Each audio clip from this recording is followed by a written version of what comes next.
மாமியார் மருமகள் புதுக்கதைகளுக்காக கோமலி டிவி தமிழை சப்ஸ்கிரைப் பண்ணுங்க. நோட்டிபிகேஷன்ஸ்க்காக பெல் ஐக்கானை கிளிக் பண்ணுங்க. அது சூரியகாந்தத்தோட வீடு. விடிய காலையில நேரம்.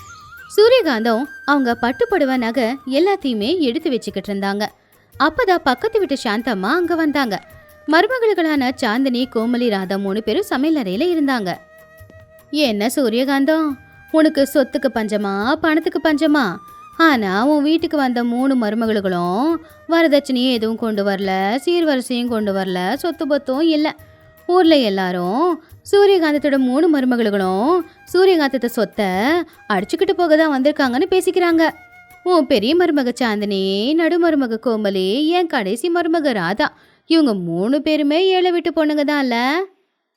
உண்மைதான் சாத்தம்மா. என் பிள்ளைங்க 3 பேரும் இவங்க 3 பேரையும் காதலிச்சு கல்யாணம் பண்ணிக்கிட்டானுங்க. எனக்கு விருப்பமே இல்லைனாலும் இதுங்களை நான் வச்சு மேய்க்க வேண்டியதா தான் இருக்கு. இதுங்களால என் சொத்து தான் கரைஞ்சு போகுது. என்ன பண்றதோ? அப்படின்னா ஒன்று பண்ணு. நம்ம ஊர் எல்லையில ஆத்துக்கு மத்தியில உனக்கு தான் சின்னதா ஒரு பூமி இருக்கு இல்லையா? அந்த தீவுல எந்த ஒரு செடியும் முளைக்காது. உன் மருமகளுங்க 3 பேரையுமே அந்த தீவுல கொண்டு போய் விட்டுடு. அவங்க அந்த பூமியில என்னத்தையாவது வெளியே வைக்கிறாங்களா அப்படின்னு நாம பார்க்கலாம். இது நல்ல யோசனை சாந்தம்மா. இன்னைக்கே அவங்க 3 பேரையும் அந்த தீவுக்கு நான் அனுப்பிடுறேன். சூரியகாந்தம் பிள்ளைங்களையும் மருமகளையும் ஹாலுக்கு வர சொன்னாங்க. அங்க ராமாராவும் இருந்தாரு. சாந்தினி, கோமலி, ராதா, நீங்க 3 பேரும் மாமியார் சொத்துல வாழ்ந்துகிட்டு இருக்கீங்க. அது ஊருக்காரங்க தப்பா பேசுறாங்க. அதனால உங்க 3 பேருக்கு நான் ஒரு வேலை கொடுக்க போறேன். நீங்க ஆத்துக்கு நடுவுல இருக்கே நம்ம தீவு, அந்த தீவுக்கு போயிடணும். என் புருஷன் சம்பாதிச்ச பணமோ என் பிள்ளைங்க சம்பாதிச்ச பணமோ எடுத்துக்கிட்டு போகக்கூடாது. திறமை இருந்தா அந்த தீவுல வாழ்ந்து காட்டுங்க, இல்ல இந்த ஊரை விட்டே ஓடி போயிடுங்க. அம்மா, ஏம்மா இப்படி கொடுமைப்படுத்துற? சாந்தினி போயிட்டானா அப்புறம் யாருமா எனக்கு சூடா வடை சுட்டு கொடுப்பாங்க? ஏம்மா என் வயிற்றுல இப்படி அடிக்கிற? ஆமாம்மா, கோமலி இல்லைன்னா யார் எனக்கு டைமுக்கு லஞ்சு ப்ரிப்பேர் பண்ணி கொடுப்பாங்க? ப்ளீஸ் அவளை அனுப்பாதம்மா. காந்தம், அந்த தீவில் என்ன இருக்குன்னு மருமகளுங்க 3 பேரையும் அனுப்புற. அங்கே குடிக்க தண்ணி இல்லை, சாப்பாடு இல்லை, தங்குறதுக்கு வீடும் இல்லை. அந்த தீவுக்கு போய் இவங்க என்ன பண்ணுவாங்க? அவங்க என்ன பண்றாங்க ஏது பண்றாங்க இதெல்லாம் எனக்கு தேவையில்லாதது. என் பேச்சை மதிக்கலனா நீங்க 3 பேரும் கூட வீட்டு விட்டு கிளம்பி போங்க. பரவாயில்லைங்க மாமா. அத்தையோட பார்வையில நாங்க 3 பேருமே ஏழை வீட்டு பொண்ணுங்களா தான் தெரியுறோம். ஆனா எங்களுக்குள்ள இருக்கிற திறமை, எங்க அன்பு அவங்களுக்கு தெரிய மாட்டேங்குது. நாங்க போறோம் மாமா. ஆமாக்கா, என் வீட்டுக்காரரு அங்க ஊர் எல்லையில வெயில் மழைன்னு பார்க்காம அப்படி கஷ்டப்படுறாரு. அவருடைய பொண்டாட்டியா இருக்கிறனா இவ்வளவு சின்ன கஷ்டத்தை பட மாட்டேனா? வாக்கா, நாம நம்மளுடைய வறுமையை போக்கி அந்த தீவுல நாம ஒரு சாம்ராஜ்யத்தை உருவாக்கலாம். 3 மருமகளும் ஒரு படகேறி ஆத்துக்கு நடுவுல இருக்கிற தீவுக்கு போய் சேர்ந்தாங்க. அந்த தீவுல வெறும் மண்ணும் பாறையும் காஞ்சி போன மரமும் மட்டும்தான் இருந்துச்சு. அங்க அவங்க தங்கறதுக்கு ஒரு சின்ன குடிசை கூட கிடையாது. இங்க எல்லாம் என்னக்கா இப்படி இருக்கு? ராத்திரி நேரம் நாம எங்க தங்க போறோம்? கவலைப்படாத ராதா, இந்த காட்டுல எனக்கு தெரிஞ்ச நிறைய மூங்கில், மண்ணு எல்லாமே இருக்கு. நான் யூடியூப்ல பார்த்துருக்கேன், எக்கோ ஃப்ரெண்ட்லி பேம்பு ஹவுஸை எப்படி கட்டுறது அப்படின்னு. நாம அதை வச்சு ஒரு சூப்பரான வீட்டையே கட்டிக்க முடியும். Super idea Komali. நீயும் ராதாவும் சேர்ந்து அந்த மூங்கில வச்சு வீடு கட்டுற வேலையை பாருங்க. நான் இங்க கிடைக்கிற கிழங்கு, காய்கறி, பழம் எல்லாத்தையும் பறிச்சுட்டு வந்து நமக்கு சாப்பாடு தயார் பண்றேன். நாம யாருக்காகவும் எதுக்காகவும் பயப்படக்கூடாது. அப்படி ராதா கோமலி 2 பேரும் கையாலேயே போய் மூங்கில் மரத்தை உடைச்சு கொண்டு வந்து மண்ணை எடுத்து பூசி வீடு கட்டிக்கிட்டு இருந்தாங்க. ராதா அவ விவசாயம் தான் படிச்சாங்கிறதுனால சீக்கிரமாவே வளர காய்கறி விதைகளை கொண்டு வந்து அந்த இடத்துல தூவிக்கிட்டு இருந்தா. இன்னொரு பக்கம் சாந்தினி சூப்பரா மண்ணால அடுப்பு செஞ்சு அதுல அந்த காட்டுல கிடைச்ச காய்கறிகளை வச்சு சமையல் பண்ணிக்கிட்டு இருந்தா. இன்னொரு பக்கம் சூரியகாந்தத்துடைய வீட்டுல ஆம்பளைங்க எல்லாரும் சாப்பிட்றதுக்காக டைனிங் டேபிள்ல உட்காந்துருந்தாங்க. சூரியகாந்த குழம்பு எதுவும் செய்யல, பச்சை மிளகா துவையில அரைச்சி வச்சிருந்தாங்க. ஆமா, என்னம்மா இது? என் தொண்டையெல்லாம் எரியுது. பச்சை மிளகா சட்னி அரைச்சிருக்கியே. என் பொண்டாட்டி இருந்திருந்தா இந்நேரம் பிரியாணி செஞ்சிருப்பா. பேசாம இப்பவே கிளம்பி நீச்சல் அடிச்சாவது நான் அந்த தீவுக்கு போய் சேர்ந்துக்கிறேன். அண்ணன், நானும் உன் கூட வரேன். எனக்கு இந்த வீட்டில் இருக்கவே பிடிக்கல. கோமலி இல்லாமல் இங்கே நரகமாக இருக்கு. பாத்தியா காந்தம், மருமகளுங்க போன முத நாளே என் பிள்ளைங்க சந்நியாசம் வாங்கிடுவாங்க போல. ஆனா என் மருமகளுங்க அங்க என்ன கஷ்டப்படுறாங்களோன்னு தான் எனக்கு கவலையா இருக்கு. சும்மா இருங்க. அந்த தீவுல என்ன இருக்க போகுது? கொசுவும் தவக்களையும் தவிர. நாளைக்கு காலையில அவங்க 3 பேரும் ஓடி வந்து என் காலில் விழுந்து, அத்தை எங்களை மன்னிச்சிடுங்க, நீங்க தான் கிரேட்டுன்னு சொல்ல போறாங்க. ஆனா ஒரு வாரத்துல அந்த தீவோட அழகே மாறிடுச்சு. கோமலி அவளுக்கு இருக்கிற டேலண்ட்டை வச்சு மூங்கில் கொம்பால 2 மாடி வீட்டையே கட்டி முடிச்சிட்டா. ராதாவ திறமையால வீட்டை சுத்தி காய்கறி தோட்டத்தை விளைய வச்சுக்கிட்டு இருந்தா. அதுக்கப்புறம் சாந்தினி எல்லாரும் சேர்ந்து வீட்டுக்கு முன்னாடி ஆத்து தண்ணியில ஒரு ஸ்விம்மிங் பூலையே ஏற்பாடு பண்ணாங்க. அது மட்டும் இல்லாம மின்மினி பூச்சிகளால அந்த குடிசையை ராத்திரி நேரத்துல ஒரு 5 ஸ்டார் ஹோட்டல் ரேஞ்சுக்கு லக்ஸரியா தெரிஞ்சுக்கிட்டு இருந்துச்சு. அன்னைக்கு ராத்திரி எல்லாருமே வெளியில உக்காந்துக்கிட்டு சாந்தினி சமைச்ச சாப்பாட வயிறார சாப்பிட்டுக்கிட்டு இருந்தாங்க. பாத்தீங்களா அக்கா, அத்தை நம்மள ஏழைங்க அப்படின்னு வெளியில அனுப்பிட்டாங்க. ஆனா நாம நம்ம கிட்ட இருக்கிற டேலண்ட்டை வச்சு இந்த தீவை ஒரு லக்ஸரியான இடமா மாத்திட்டோம். ஆமா ராதா, திறமை இருந்தா ஏழைங்க என்ன பணக்காரங்க என்ன, எவ்வளோ கஷ்டம் வந்தாலும் நம்மளால தாண்டி போக முடியும். இன்னொரு பக்கம் சூரியகாந்தத்துடைய வீட்டுக்கு பக்கத்துல இருக்கிற சாந்தம்மா சூரியகாந்தத்துடைய மருமகளுங்க அந்த தீவுல என்ன கஷ்டப்படுறாங்க அப்படிங்கறத பாக்குறதுக்காக ஒரு பைனாகுலரை எடுத்துக்கிட்டு அந்த ஆத்தோட எண்டுக்கு போனா. ஆனா பைனாகுலர்ல அந்த தீவை பார்த்த சாந்தம்மாவுக்கு மயக்கமே வந்துருச்சு. என்ன இது, நான் பைனாகுலர்ல பாக்குறதெல்லாம் உண்மைதானா இல்ல என்னோட கற்பனையா? அந்த தீவுல 5 ஸ்டார் ஹோட்டல் மாதிரி 2 அடுக்கு மாடி வீடு இருக்கு. அப்புறம் அந்த 3 பொண்ணுங்களும் அந்த மாடி வீட்டுல உட்காந்துக்கிட்டு பழத்தை சாப்பிட்டுக்கிட்டு இருக்கிறாளுங்க. இந்த விஷயத்த முதல்ல நான் போய் சூரியகாந்தத்துக்கிட்ட சொல்லி ஆகணும். சாந்தம்மா ஓடி போய் சூரியகாந்தத்துக்கிட்ட விஷயத்த சொன்னதும் சூரியகாந்தம், ராமராவ், ராஜேஷ், மோகன் எல்லாருமே ஆத்தங்கரைக்கே வந்தாங்க. அம்மா, பாத்தியா நம்ம வீட்டு பொண்ணுங்க அங்க எவ்வளோ பெரிய வீடு கட்டியிருக்காங்க. சாந்தினி சமைக்கிறா போல. அந்த மனம் ஆத்து தண்ணியை தாண்டி இங்க வரைக்கும் வருது. நான் இனி சும்மா இருக்க மாட்டேன். சும்மாடா, அவங்க என்ன பெரிய கான்கிரீட் வீடை கட்டியிருக்காங்க? அது ஒரு மூங்கில் வீடு. அது பெரிய திறமையா. ஒரு காத்து வேகமா வீசுதுன்னு வச்சுக்கோ, அந்த மூங்கில் வீடு அப்படியே விழுந்துரும். சூரியகாந்தம் அப்படி சொன்ன அன்னைக்கு ராத்திரியே பயங்கரமான புயல் காத்தோட சேர்ந்து மழையும் பெய்ய ஆரம்பிச்சுது. ஆத்துல இருக்கிற தண்ணி எல்லாமே மெதுவா பொங்கி ஊருக்குள்ளேயே வந்துருச்சு. சூரியகாந்தத்துடைய வீடும் பள்ளத்தாக்குல இருக்கிறதுனால வெள்ள நீர் எல்லாமே வீட்டுக்குள்ள வந்துருச்சு. வீட்டுல இருக்கிற டிவி, சோஃபா எல்லாமே நனைஞ்சு போச்சு. ஏங்க, வெள்ளம் மொத்தமும் வீட்டுக்குள்ளதான் வந்திருக்கு. நம்ம உயிரே போயிடும் போலங்க. யாரையாவது காப்பாத்த சொல்லுங்க. காந்தம், ஊர்ல எல்லாருக்கும் இதே பிரச்சனை தான். இப்ப நம்மளை காப்பாத்த யாரும் வரமாட்டாங்க. நமக்கு இருக்கிற ஒரே வழி அந்த ஆத்துக்கு நடுவுல இருக்கிற தீவு தான். நாம அங்க போய் தப்பிச்சுக்கலாம். ராமாராவ், சூரியகாந்தம், ராஜேஷ், மோகன், அப்புறம் வெள்ளத்தை பார்த்து பயத்துல இருந்த சாந்தம்மா, இவங்க எல்லாருமே ஒரு படகுல ஏறி அந்த தீவுக்கு வந்துகிட்டு இருந்தாங்க. அந்த தீவு ரொம்ப உயரமா இருக்கிறதுனால அந்த இடத்துல வெள்ள பாதிப்பு எதுவுமே இருக்கல. மூங்கிலும் மண்ணை வச்சு அந்த காலத்து வீடு மாதிரி கட்டின அந்த வீடு புயலால எந்த பாதிப்பும் அடையல. சூரியகாந்தம் வர விருப்பம் இல்லைனால வேற வழி இல்லைங்கிறதுனால மருமகளோட வீட்டுக்கு முன்னாடி வந்து நின்னாங்க. அவங்கள பார்த்ததுமே மருமகளுங்களும் ஓடி வந்தாளுங்க. அத்தை, மாமா, எல்லாரும் உள்ள வாங்க. ஏன் மழையில இன்னும் நினைச்சுக்கிட்டே இருக்கீங்க? கோமலி எல்லாருக்கும் குடிக்கிறதுக்கு தண்ணியை கொடுத்தா. ராதா நனைஞ்சிருந்த தலையை தொடச்சிக்க டவலை கொடுத்தா. சாந்தினி எல்லாருக்கும் சூடா பாலும் அதே மாதிரி சாப்பிட போண்டாவும் செஞ்சு கொண்டு வந்து கொடுத்தா. அந்த லக்ஸரியான வீட்டுக்குள்ள இப்போ கதகதப்பா இருந்துச்சு. அப்பாடா சாந்தினி, நீ செஞ்ச போண்டாவை சாப்பிட்டதுக்கு அப்புறம் தான் எனக்கு உயிரே வந்தா மாதிரி இருக்கு. நம்ம ஊர்ல இருக்கிற வீடுங்களை விட இந்த வீடு அழகாவும் வலிமையாவும் இருக்கு. சூரியகாந்தம், என்ன மன்னிச்சிடு. நான் ஏதோ இந்த பொண்ணுங்களை பத்தி தப்பா சொன்னேன். நீயும் என் பேச்சு கேட்டு மருமகளுங்களை தீவுக்கு அனுப்பிட்ட. ஆனா உன் மருமகளுங்க ஏழைங்களா இருக்கலாம், ஆனா திறமசாலியான பொண்ணுங்க. இவங்க மருமகளா கிடைக்க நீ கொடுத்துதான் வச்சிருக்கணும். பாத்தியா காந்தம், பணம் இருந்தா மாடி வீடு கட்டி வாழ்ந்துக்கலாம். ஆனா அறிவும் திறமையும் இருந்தா எந்த கஷ்டம் வந்தாலும் எந்த நிலைமையிலையும் நம்ம வாழ்க்கைய வாழ முடியும். அது கேட்டு சூரியகாந்தத்துக்கு அவங்க பண்ண தப்பு புரிஞ்சுது. அவங்க கண்ணுல இருந்து இப்ப கண்ணீர் கொட்டிக்கிட்டு இருந்துச்சு. அவங்க சாந்தினி, கோமலி, ராதாவோட கைய பிடிச்சுக்கிட்டு, என்னை எல்லாரும் மன்னிச்சிடுங்கம்மா. நான் ஏதோ தெரியாம தப்பு பண்ணிட்டேன். நீங்க வரதட்சணை கொண்டு வரல, உங்க குடும்ப கதிக்கிட்ட குடும்பம் அப்படின்னு நினைச்சுதான் உங்களை வீட்டை விட்டு துரத்தி என் பிள்ளைங்களுக்கு வேற கல்யாணம் பண்ணி வைக்கலான்னு நினைச்சேன். ஆனா என் மருமகளுங்க எவ்வளவு திறமையான பொண்ணுங்கன்றது எனக்கு இப்பதாமா தெரியுது. உங்க திறமையே நமக்கு பெரிய சொத்து. மத்தபடி உங்ககிட்ட இருக்கிற பணம் நகையெல்லாம் எனக்கு எதுக்கு? என் மருமகளுங்க திறமைசாலிங்க. அந்த திறமை ஒண்ணே எனக்கு போதாதா? அத்தை, நீங்க மட்டும் எங்களை கோவப்பட்டு இந்த தீவுக்கு அனுப்பலனா நாங்க இவ்வளவு பெரிய திறமைசாலிங்க அப்படிங்கிற விஷயம் யாருக்கும் தெரிஞ்சிருக்காதுல்ல? ஆமா அத்தை, அதனால நீங்க பண்ணது தப்புன்னு நினைச்சு வருத்தப்படாதீங்க. நாங்க யாருன்னு நிரூபிக்க நீங்க கொடுத்த வாய்ப்பு இது. நான் தப்பே பண்ணாலும் அதுவும் நல்லதுக்கு தானே சொல்றீங்களே. நீங்க மருமகளை கிடைக்க நான் கொடுத்துதாம்மா வச்சிருக்கணும். அப்படி எல்லாரும் சேர்ந்து அந்த லக்ஸரி மூங்கில் வீட்டுல சந்தோஷமா வாழ்ந்துகிட்டு இருந்தாங்க. வாழ்க்கைக்கு பணம் மட்டுமே முக்கியம் இல்லை.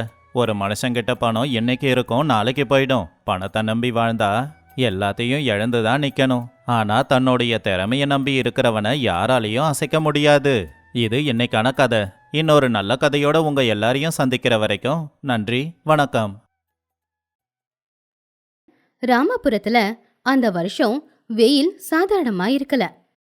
சூரியன் ஆகாயத்தை விட்டு கீழே இறங்கி வந்து பூமியில குடுத்தல நடத்துற மாதிரி இருந்துச்சு. சூரியகாந்தம் அவங்க வீட்ல சோஃபால ஃபேனுக்கு கீழே உட்காந்துருந்தாங்க. சூரியகாந்தம் வேர்வையை தொடச்சுக்கிட்டு, ஐயோ என்னடா கடவுளே இது, அந்த யம தர்மராஜன் கடையில எண்ணெயில போட்டு என்ன பொரிச்செடுக்கிற மாதிரி இருக்கு.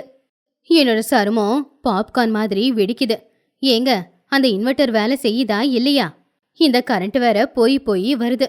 நம்ம உசுரோட தான் இருக்கோமா இல்ல செத்து போயிட்டோமா? பாவம் ராமாராவ் பக்கத்துல உக்காந்துக்கிட்டு நியூஸ் பேப்பரால காத்து வீசிக்கிட்டு, ஐயோ, என்ன பண்ண சொல்ற காந்தம்? டிரான்ஸ்ஃபார்மரு வெடிச்சிடுச்சாமா. கரண்ட் வர ராத்திரி ஆயிடுமாமா. நாம பொறுமையா தான் இருக்கணும் போல. பொறுமையா இருக்கிறது தான் இப்போதைக்கு நல்லது. பொறுமையாவது மண்ணாவது ஏங்க சும்மா வெறுப்பேத்திக்கிட்டு இருக்கீங்க? சரி, மருமக கோமலி எங்க? அவளுக்கு இந்த அனல் தெரியலையா? அதுக்குள்ள கோமலியும் ராஜேஷும் ஹாலுக்கு வந்தாங்க. அவங்க 2 பேரும் அனல் தாங்க முடியாம ஃப்ரிட்ஜில் இருக்கிற ஐஸ் கியூபை எடுத்து முகத்துல தேய்ச்சிக்கிட்டு இருந்தாங்க. ஐயோ, ஃப்ரிட்ஜில் இருக்கிற ஐஸ் கூட கரைஞ்சி போய்கிட்டு இருக்கு. இவ்வளோ வெயில நான் பார்த்ததே இல்லை. பேசாம ஒரு ஏசி தேட்டரா பார்த்து போய் உக்காந்துக்கலாமா? தியேட்டருக்கு போனா அவன் டிக்கெட்டுக்கு பணம் கேட்பான். அதுக்கு பணம் கொடுக்கறதுக்கெல்லாம் என்னால முடியாது. இலவசமா எங்கேயாவது போய் உக்காரலாமான்னு பாரு. அத்தை, என்கிட்ட ஒரு ஐடியா இருக்கு. பழைய காலத்துல இந்த மாதிரி வெயில்ல என்ன பண்ணுவோம்? கிணத்துல குதிப்போமா? இல்ல அத்தை, மாடியில தூங்குவோமே. சின்ன வயசுல கரண்ட் இல்லாதப்போ நாம எல்லாரும் மாடியில தானே படுத்து தூங்குவோம். நல்லா சில்லுன்னு காத்தடிக்கும்.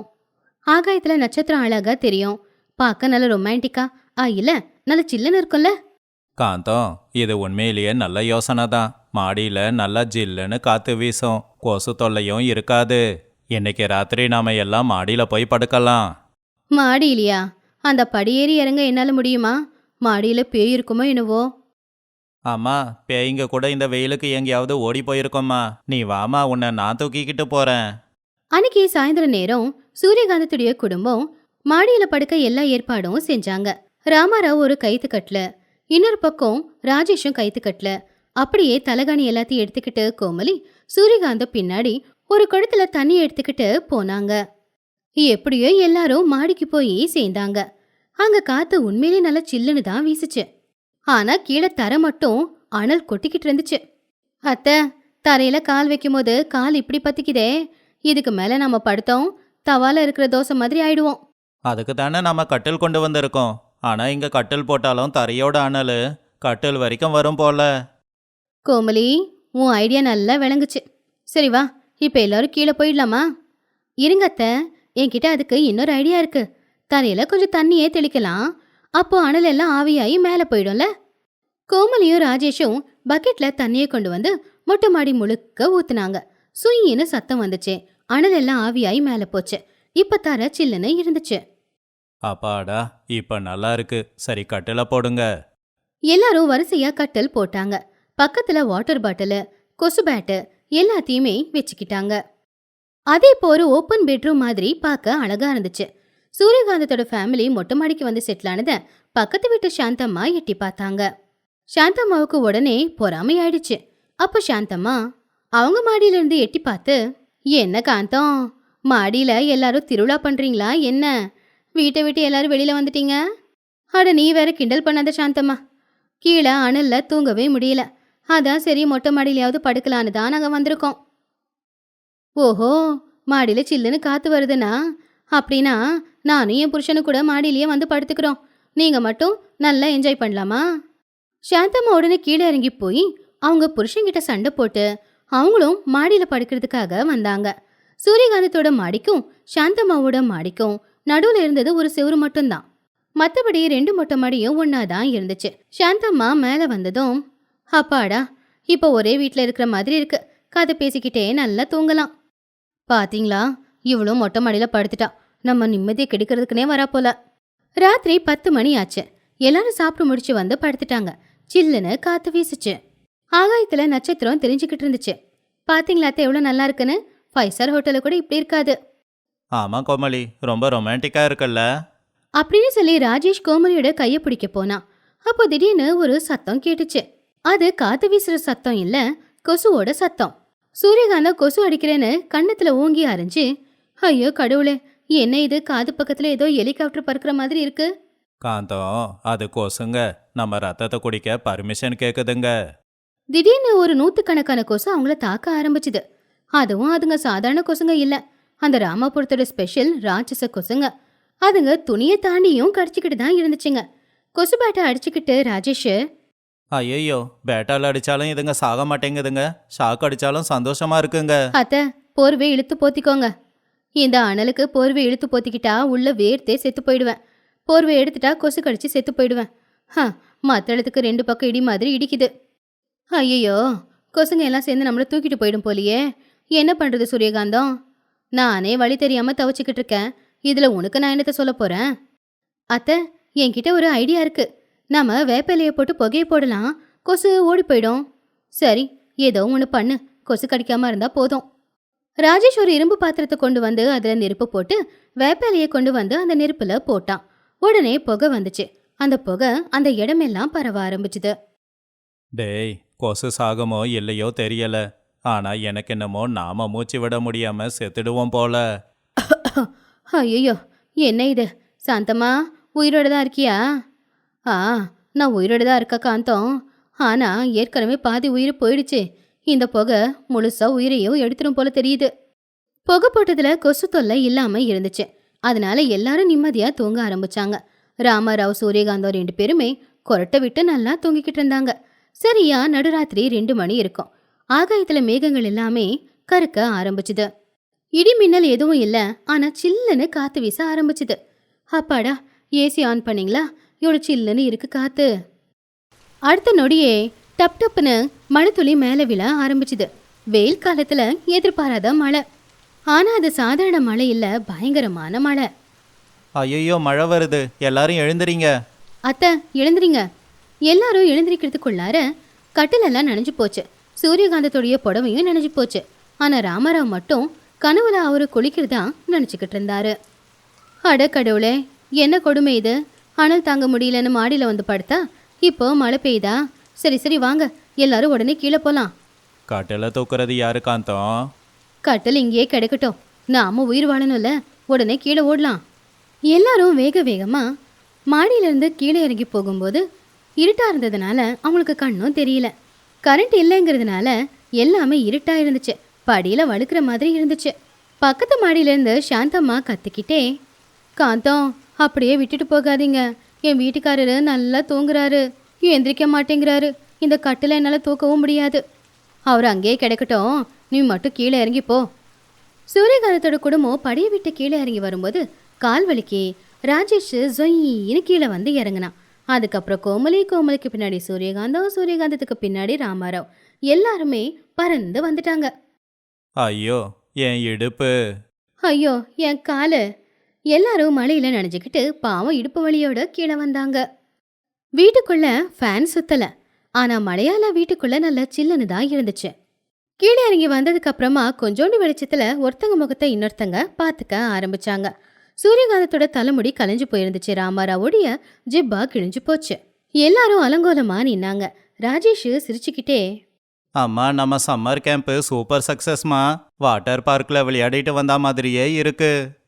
சூரியகாந்தம் ரொம்பவும் கோவத்தோட தொடப்ப கட்டி எடுத்துக்கிட்டு, சக்சஸ் ஆகுது மண்ணாவது, இன்னொரு தடவை யாராவது மாடியில படுக்கலான்னு சொன்னீங்க, அப்போ அவங்க வாயை நான் நல்லா கிழிச்சு விட்டுருவேன். என்ன தானே சொல்றீங்க அத்தை? ஆனா என்னோட ஐடியாவால தானே இன்னைக்கு நல்லா மழை பெஞ்சிருக்கு. உன் ஐடியாவால மழை பெய்யல, நம்ம கெட்ட நேரம், அதான் மழை பெஞ்சிருக்கு. கொசு கடிக்கும் போது கீழே இறங்கியிருக்கலாம், தேவையில்லாம மழை வேற. அட போனா போகுது காந்தம், அதான் அனல் கம்மியா இருக்கு, கீழேயே படுக்கலாம். எல்லாரும் ஈர துணியை மாத்திக்கிட்டு தரையில படுத்து தூங்க ஆரம்பிச்சாங்க. வெளியில மழை பெஞ்சுக்கிட்டே இருந்துச்சு. அதனால உள்ள குளுகுளுன்னு தான் இருந்துச்சு. காலையில சூரியகாந்தம் மாடிக்கு வந்தப்போ பக்கத்து வீட்டு சாந்தம்மா மழையில நனையாம இருக்கிறதுக்காக கொடைய பிடிச்சிட்டு கட்டெல்லாம் உட்காந்துக்கிட்டு இருந்தாங்க. அதை பார்த்து சூரியகாந்தம் சிரிக்க ஆரம்பிச்சாங்க. என்ன சாந்தம்மா, நைட் டியூட்டி நல்லா இருந்துச்சா? மழைய நல்லா என்ஜாய் பண்ற போலியே. பொடி ராட்சசி, என்னை அப்படியே விட்டுட்டு நீ மட்டும் கீழே போயிட்டல. இரு உன்னை பாத்துக்கிறேன். சரி சரி, கோவப்படாத, கீழே வா, சூடா காஃபி போட்டு கொடுக்குறேன். சூரியகாந்தத்தோட குடும்பம் கலகலப்பான குடும்பம் அப்படிங்கிறத மறுபடியும் அவங்க நிரூபிச்சிட்டாங்க.